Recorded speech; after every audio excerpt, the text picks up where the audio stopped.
السلام عليكم ورحمة الله وبركاته. مرحبا بمتابعي مشاهدي قناة شو تايم في هذه الإطلالة الخفيفة واللي غنمشيو من خلالها نناقشوا الملخص الشمولي ديال دور الثمن النهائي، العناوين العريضة ديال مباريات الربع النهائي، وخاصة نبداو بشنو؟ بالمشاغب الذي أتى معه الكثير من الشغب والضجيج القادم من هدير النيل. كنعرفوا النيل ديال مصر، وهذا كنتكلم على حسام حسن اللي مهد وفتح الطريق امام تطاول لو ثبت وتاكد بانه فعلا تصريح، لان المواقع المصريه ماشي حنا اللي قلناه، ديال لاعب زيزو. فبالفعل هذه رساله وبرقيه لخوتنا في اكادير وفي كل الملاعب المغربيه. قال له شمتك، قال له عرفتك، قال لهم الا الجمهور ما جاش بغاني يشري البي، الجمهور المغربي باش يشجعنا مع الكوت ديفوار، انا مستعد، انا معكم. بالصلاه والسلام على رسولنا الكريم محمد نبي الرحمه المهداة للعالمين، اسالكم ان تعطروا افواكم بالصلاه عليه وعلى اله وصحبه وسلم تسليما. اولا غادي نهضروا على هذا وعاد نمشيو نهضروا على الملخص الشمولي، لان هذا السيد هذا الحركه اللي دار قالوا لي بان كاين اليوم اجتماع ديال الاتحاد الافريقي لجنه الانضباط. حسام حسن الا تبت، وكاين ما يثبت بالكاميرات ديال الهوات ديال الناس ديال التيران بانه بروفوكا الجمهور المغربي. هذا اللوغو هذا كان عنده هو ديال مصر، وتيهضر مع الجمهور المصري تيقول لهم هذا ديالكم، وتيديرنا تيقول لهم لا، وتيقولوا له ديالنا لا، تيقول لهم زعما درتو صفرتو درتو كانه متعاقد معنا، او اننا دايرين كونطرا معاه نشجعوه الماتشات كاملين، او انه يعني الماتش ديال جنوب افريقيا ما تمرش فيه كاع، اللي كان الجمهور ديال اكادير السبب. فاللوائح ديال الاتحاد الافريقي كتفرض بحال اللي فرضات على الركراكي في القصه ديالو مع مبيمبا، واخا شرح لهم، لان هذا جا قال لهم هذا الشيء راه فهمتوني غلط، وهذه والحركه وداك الشيء ديالهم المصريين، ما بغيتش ندخل داك اللهجه. فالامور واضحه لا تحتاج الى توضيح، ولا توضيح الواضحات من المفضحات. الحركه كانت استفزازيه لجماهيرنا، وما كناش غندخلوا في هذا الشيء لولا رد الفعل ديالهم البارح راه تيقولوا غير ساله الجيري تيهنيوها، زعما داك الشيء ديال قليان السم، هذاك الشيء ديال انكم ما بقيتوش معنا، حنا ما واقفين على حتى شي واحد، حنا كاسنا قادين براسنا بجمهورنا، ما محتاجين وما كنكريوش جمهورنا. بحال اللي قال لاعب زيزو، قال لهم نشري. اولا كاين واحد الفئه غتكون معوزه، تقدر تكون في العائله ديالك، ما كاين حتى شي واحد حتى دار كيقول له ما خطاتها الاولى ولا شي حاجه.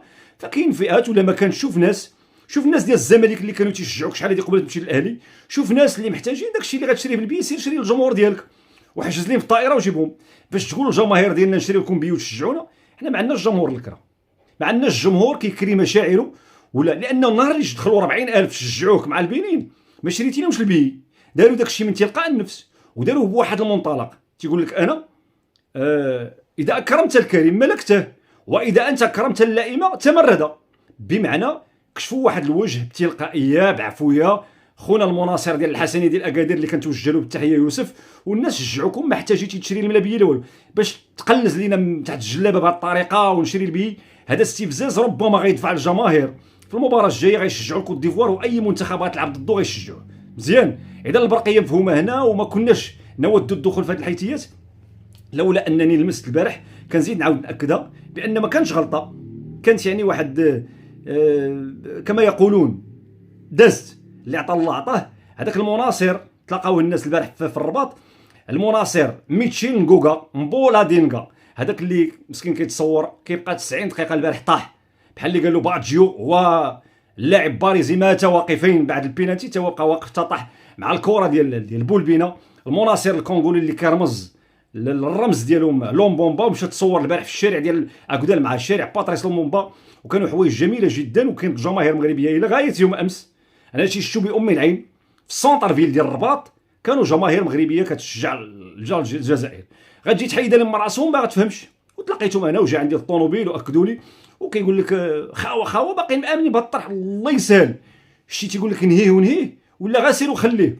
قلنا لهم وشرحنا لهم، قلنا لهم ملي تنقولوا لك راه المنافسين وخاصه في شمال افريقيا راه غيتقلب عليه تيولي داكشي بحال حق مكتسب، غيتغفل عليه، غيقول لك لا انت راه ما تسواش. وثاني حاجه من حدك تدعمه، هو كيتوغل في الكومبيتيسيون وكيتغول عليك، التوغل والتغول كيزيد يتقوى، وكتقول له زيد الشحمه في ظهر المعلوف، وانا واحد كونكيرون جيني للدوم فينال وكنطلع له المورال حيد هادي. وبالتالي ما غاديش نبقى نعاود ونمضغ في الهضره، هادشي قلناه. فريقنا الوطني احوج وفي حاجه لدعمنا ان شاء الله الرحمن الرحيم في المباراه ديال الكاميرون. وصدقوني ما عمر شي منتخب فيهم لعب ماتش ديال الويتيام فينال ولا البول قدام 40,000 تلعبوا في بلادنا، ما عمر شي واحد لعب تيران بوحدو وما لعب تدريب بوحدو وتنقل بداك الشكل تتنقلوه. دابا بقوه ما عطينا لي زوطيل بوحدهم وما لعب تدريب بوحدهم، تشرطوا تيقول لك زيدني جمهور. يعني كيقول له مول الدار ما يفرط والضيف ما يتشرط، زادوا تشرطوا زيدونا جمهور. هذه من الظواهر اللي كانت في الدور الاول. البارح كانت واحد الدروس على مستوى استتباب الامن كيفاش دا. جاو الناس من ميريكان شافوا ذاك المظهر، شافوا الجزائريين خرجوا من شارع مولاي الحسن، هبطوا على الشارع، دازوا في الاحياء بلا ما نقول لكم نديرش الدعايه الرباط، شوارع معروفه، في واحد الانسيابيه وفي واحد التدفق، واحتفلوا هبطوا الدرابو ديالهم. الدرابو ديالنا حنا تتلعب الجيش والوداد وتيقول لك ما تطلعوش التيران، وهازين الدرابو ديالهم، هتفوا بالاهازيج ديالهم قدام فيدراليين من ميريكان. راكم عارفين داكشي ديال الناس ميريكان تيجيو يشوفوا هذه المقاربه الامنيه الناجحه اللي تفوق فيها بلادنا. تفوقنا في الغازون كيشرب الماء، وتفوقنا في المقاربه الامنيه اللي شربت الشغب بزيرو ملاحظه، زيرو احتكاك، لا ديالنا لا ديال الناس. اللي زار وخفف مشى في حالته في امان الله. اللي باقيين هنا ما كاين حتى شي التحام، ما كاين حتى شي اصطدام، لا في لي فانزون، لا داخل التيران، لا في الشوارع، لا في المنطقات المختلطه. هذا فضل من الله سبحانه وتعالى ويبحثون. اذا هادو من الظواهر الكبيره اللي جيت نقول، وراني بديت في البدايه في الاول. حسام حسن خصو يتعاقب، لعب معنا ما لعبش معنا، عنده 3 الماتشات ياخذهم. وداك زيزو هي رساله للجماهير المغربيه، ربما استفدتم الدرس، ما تكونوش حنان. وقال له لا درت بك، قول له صافي، قال له شمت، قلت له عرفتك، دوزناها مقبوله. من الظواهر الكبيره هو ان 3 ديال المنتخبات من الشمال الافريقيه حاضره. مصر غتلعب مع الكوت ديفوار، الجيري غتلعب مع نيجيريا، وفريقنا الوطني غيلعب مع منتخب الكاميرون. كاينه السينغال مع مالي. اذا هي اطباق احترم فيها المنطق. الوحيد اللي كنعتقد هنا ما عندوش شي تاريخ كبير في كاس العالم ولا كاس افريقيا هو المالي. مالي قال لك اسيدي بغاو يديروا بحال داكشي اللي دارت الطاليان في 82، دازت غير التعادلات تا ولات واخده لاكوب. والبرتغال في كاس اوروبا المدرب ديالهم قال هادي من حقه، بانت لي غادي هذه القضيه هذه. ايضا المنتخب النيجيري كانت واحد الاشاعه يوم امس، الجزائريين استقبلوها بصدر رحب، قالوا هذا جوج في واحد، غنتعشاو جوج عشاوات. كيربحوا على المنتخب ديال الكونغو، كيخرج دو صابر، كيسمعوا الاخبار بان اوسيمان هز قلوعو ومشى بحالته لتركيا. اذا ولينا امام واحد الفيلم اللي هو غيتضح لاحقا بانه فيلم تركي، بانه تناطح هو لقمان، وبان مشاكل في المعسكر. فغيتثبت لاحقا بان الاتحاد النيجيري لكره القدم والمدرب ديال نيجيريا احتووا الموقف، واوسيمان باقي حاضر. غنشوفوا مباراه من العيار الثقيل، مباراه غتذكرنا بالماتش اللي داز بيناتهم في 90.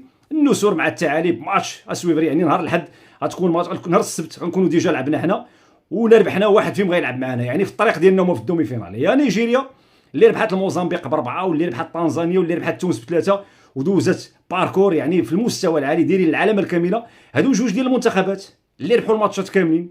نيجيريا في البول ديالها راه بحال دابا 4 الماتشات، والجيري راه بحال 4 الماتشات. باش نكونوا بامانه حنا ما عندناش كومبلكس، ما عندناش مركب نقص. انا لا سولتيني غنقول لك الجزائر ديال بالماضي ماشي هي الجزائر ديال بيتروفيتش. بان لي تحسنوا، بان لي جابوا مدرب ناضي، بان لي عندهم عناصر في المستوى العالي، لا مارزا داك الصغير ولا بولبينا ولا محرز. وانا كنتحسر على ولدنا زياش، هو تيلعب في السعوديه هذا، وماني تيلعب في السعوديه وهاز. زياش نتمنوا له عوده موفقه، لان دابا كنشوف شي لعابه ديال كذا و30 عام وتركوا الانجليز ومشاو باقيين تيلعبوا. هادو لا جينيراسيون ديال الحكيم، كان هو في تشيلسي، الاخر كان في مانشستر سيتي، الاخر في ليفربول. ولدنا كان بطل اوروبا في تشيلسي لغايه الاسف. بالتالي محرز ديال هاد الكومبيتيسيون مزيان، وماني تا هو مزيان. بالتالي الجيريا انا فاجاتني، وكنشوفها بانها يعني منتخب اللي غيكون في كاس العالم غيكون مزيان. نقولوا هذا واقع. عجبوني تاكتيكمو واقفين. الحارس ديالهم لوكا ولد زيدان ما تمارك عليه تابيت، لان الرومبلاسون ديالو اللي لعب 3 ماتش هو اللي تمارك عليه بيت. وهجوميا مزيانين، والكوتشينغ ديال المدرب تيقلب الماتش. بالتالي مفرقوا فيزيكمو مزيانين. 120 ماتش كيفاش جيروها، زائد التركيز، الصلابه الدينيه. الجيري ما كانش عندها هذه القضيه هذه، شحال هذه كانت تتفشل، كانوا تيدوخوا بحالنا، وصلوا للبرونغاسيون ولا شي حاجه باينين مزيان.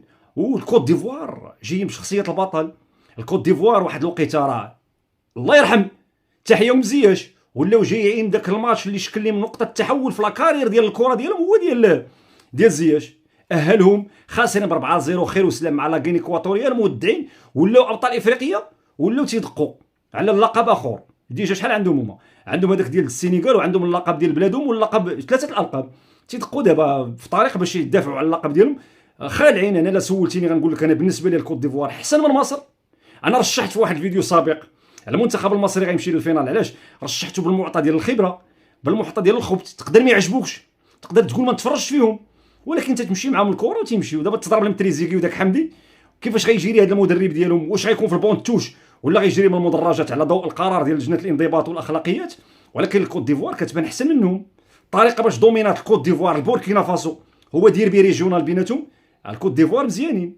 وثم ايضا السينغال مع مالي كتبان الكاميرون. السينغال فافوري، ولكن الشكل اللي دخلت به السودان الشك الجمهور وهي كتلعب مع السنغال وخاصه مالي، الشكل اللي سينايوكو وربعته وصحابه كيفاش صمدوا مع المنتخب التونسي بحال حتى هما بوعيتوا من الرماد. لاعبين بالتسعود من الدقيقه 30 مطرود ليهم واحد، حتى ولاو غاديين جارين توانسه اللي هما اصحاب المفاجات والحظ، جارهم البيناتي ضيع انت نضيع انا، ضيع انت نضيع انا، ضيع انت ما نضيعش ودايزين. بالتالي الا سولتي على الاطباق، الا جيتي اللوجيك ديال الطنطون ديال الكره، خصنا ندوزو حنا ودوز نيجيريا ودوز المنتخب ديال السنغال ودوز الكوت ديفوار. هذا شويه اللوجيك المعجون بالعاطفه. تبقى ندوزو حنا دوز لالجيري، البعض تيشوف دومي فينال ديال القرن، والله الا قالوها لي الجزائريين، قال لك دومي فينال بحثونا في الربع النهائي في الطيب المهري، راه نزيدوا درجه ولعبوا معنا الدومي فينال واللي داها الكاس ما غادرش شمال افريقيا، لان في 2004 تنظمت في تونس داتها تونس، 2006 تنظمت في مصر داتها مصر، 2019 تنظمت في مصر داتها سميتو الجيري، زائد ان الجيري نظمتها في بلادها وداتها. حنا اللي نظمنا هذا الكاس في بلادنا 88 ما ديناش، اذا حنا اولى به. بالتالي تيشوفوا هذا المعطى، واش كتشوفوا معايا كاين شي ماتش شي ريحه ديال شي دومي فينال بين المغرب والجيري، كلشي ملعوب. دابا باش ما نسبقوش العصا، قال له قبل البهيمه وقبل الكسيبه، خصنا نجيريو الماتش ديالنا مع الكاميرون، لانه مباراه مختلفه في كل شيء، ما كتشبه لا طنزانيا، ما كتشبه داك البحرين، ما كتشبه هذوك الجماطات ديال طنجه ديال اوغندا وقيله اللي كنا ربحنا، لا ديال الموزمبيق لا ديال الكونغو لا ديال زامبيا. ماتش ديفيرون، واحد المنتخب اللي تولد من جديد، واحد المنتخب اللي جايطو عطى 30 مليون للعابه ديالو طلع عليه من المورال، منتخب اللي جاي بغى يدير يد الله حتى هو. روجي ميلا قال لك انا خصني نحيد الذكرى ديال 88، مبوما حتى هو جاي قال لك خصني نحيد الذكرى ديال 2002 النهار اللي كانوا يلعبوا بداك السوفيتمات، داك الشكل اللي كانوا خلعوا به الافارقه، وجايين ومدجين ولاعبين على المورال اكثر من اللي لاعبين على الامكانيات ديالهم، لان منتخب جديد. فريقنا الوطني كيحتاج تعبئه جماعيه، وبالتالي هذا الفيديو درناه باش نحاولوا نحطوا الجمهور الكريم في الصوره بانه بلاطو احترم فيه المنطق، واحد من اقوى البلاطوهات اللي دازت في الكان. ما فيش داكشي ديال سيراليون ولا مدغشقر بحال اللي كانت، ولا شي منتخب اللي بعيد على القوه الكبيره اللي حاضره في كاس العالم. كيفاش كتشوفوا حظوظ فريقنا الوطني؟ شكون اللي مخلوع من الكاميرون؟ واش كتشوفوا شي منتخب من شمال افريقيا غيدير هاد لاكوب من غيرنا حنا؟ فبالتالي غضروني في راسي. حظ وافر لفريقنا الوطني، الى اللقاء في حلقه مقبله، ماشي اطلع حتى هنا.